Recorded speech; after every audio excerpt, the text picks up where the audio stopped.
Olá pessoal do sétimo ano do Instituto Ana Nery. Vamos falar hoje sobre desconcentração industrial. A gente já viu nas últimas aulas, gente, como foi todo o processo, de industrialização aqui no Brasil, o início da industrialização. A gente já viu também os tipos de indústria, né? A gente tem 3 tipos de indústria principais. E a gente vai ver hoje como aconteceu essa desconcentração industrial. Como vocês sabem, as primeiras indústrias aqui foram instaladas aí na região sudeste, tá? Então a gente teve as primeiras indústrias em São Paulo e no Rio de Janeiro, ou seja, na região sudeste, até um certo tempo, tá? Então a gente passou muitas décadas aí com toda a concentração industrial em São Paulo e no Rio. A gente vai começar a leitura aqui para que vocês possam entender melhor o que é essa desconcentração industrial, tá certo? Página 59, aqui está o título, Desconcentração Industrial, a gente vai começar a leitura. Temos aí, nos últimos 30 anos, o que tem caracterizado a economia brasileira, e particularmente o setor industrial, são sua desconcentração industrial e distribuição pelo interior e pelas várias regiões do país. A gente vai ter aí, gente, número de indústrias nas capitais do estado e fora delas, ou seja, nas capitais a gente tem 24,2%, né, das indústrias, e no interior a gente tem 75,8%. Aí embaixo a gente vai ter desconcentração industrial, número de indústrias conforme a região do Brasil em 2005. Esses dois gráficos, gente, são de 2005, viu? Então, esse número de indústrias nas capitais e no interior e esse número de indústrias aí por regiões. Então, vocês vão ver que a região sudeste, ela continua liderando, né, com 49,6%. Aí, em seguida, vai vir a região sul, com 28,9%, nordeste, com 12,1%, centro-oeste, com 6,3% e a região norte, com 3,1%. Então, vocês vão ver que mesmo a gente já tendo indústrias em todas as outras regiões, região sudeste ainda continua na liderança. Página 60 diz assim, desde os anos de 1970, tem ocorrido uma relativa desconcentração da atividade industrial da região sudeste, que contava com cerca de 80% do Parque Industrial Nacional. Hoje, tem menos de 50%. Essa distribuição das indústrias pelo território brasileiro ocorre tanto no sentido das capitais para o interior de cada estado, quanto no sentido do sudeste para o sul, centro-oeste, norte e nordeste. A região sul, pela proximidade com a Argentina, Uruguai e Paraguai, países que junto com Brasil e Venezuela compõem o Mercosul, aumentou sua participação para 29%. Portanto, sul e sudeste são as duas regiões com maior número de empresas e trabalhadores empregados do Brasil. Então, gente, toda vez que a gente falar em desconcentração industrial, a gente está falando, a gente tinha todas as indústrias, elas estavam concentradas aqui no sudeste, né? 80% estavam concentradas aqui no sudeste. Então, elas começaram a migrar para as outras regiões. Região sul, região nordeste, região centro-oeste e região norte. Nessa ordem mesmo, tá, gente? Depois da região sudeste, começaram a se instalar na região sul, depois na região nordeste, depois na centro-oeste e depois na região norte.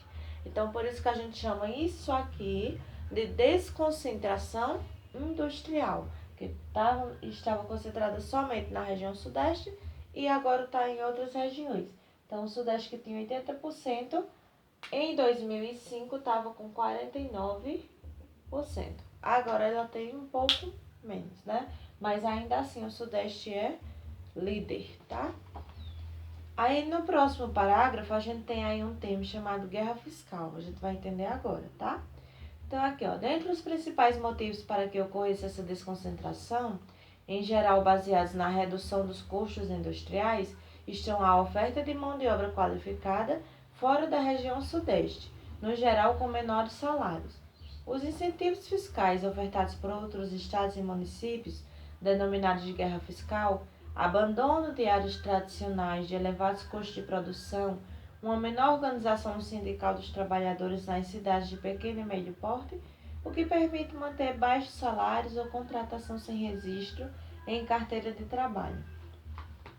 A gente viu aí dois termos, gente: incentivos fiscais e guerra fiscal. O que significa isso? Quando a gente fala em incentivo fiscal, a gente está falando aí do incentivo que determinados estados ou municípios dão para que as indústrias se instalem nele, tá certo? Vamos supor, a gente tinha muitas indústrias lá na região sudeste. Vamos supor que a gente pega aqui um estado da região nordeste, deixa eu colocar aqui, Pernambuco.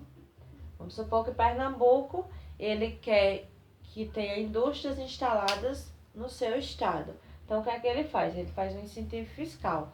Ou ele reduz a quantidade de impostos que aquela indústria vai pagar. Vamos supor, vamos reduzir para 50%, ou então 30%, né? Então, a indústria só vai pagar 30% dos impostos.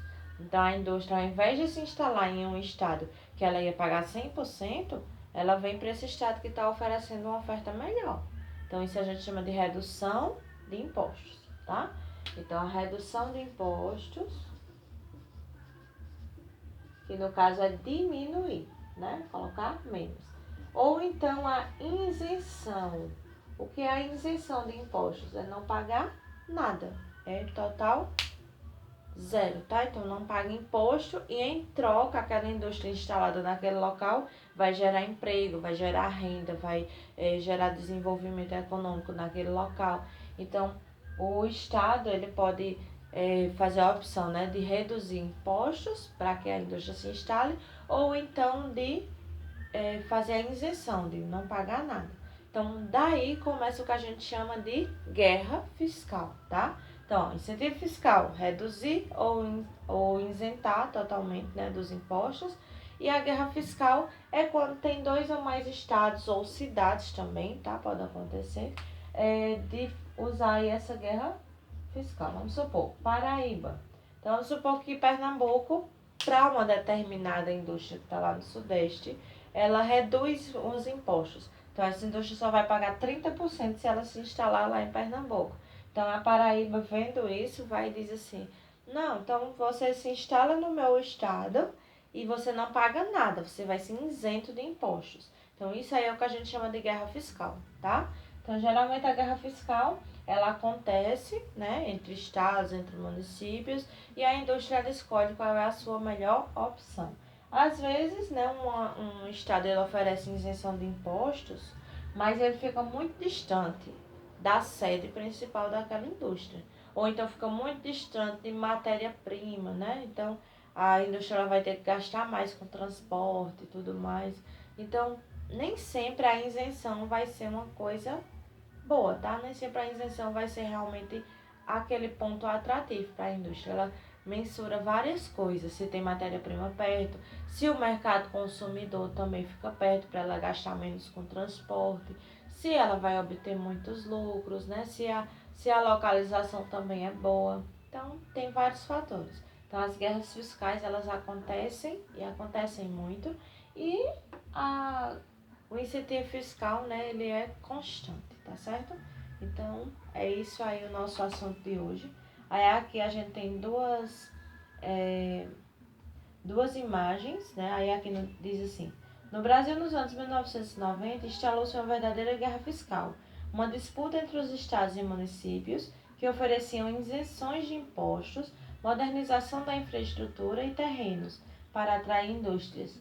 Na foto, a cidade de Sobral, no interior do Ceará, que recebeu algumas indústrias que antes atuavam apenas no sul e sudeste do país. Então, gente, nós continuaremos aí na nossa aula online, ok? Então, bons estudos!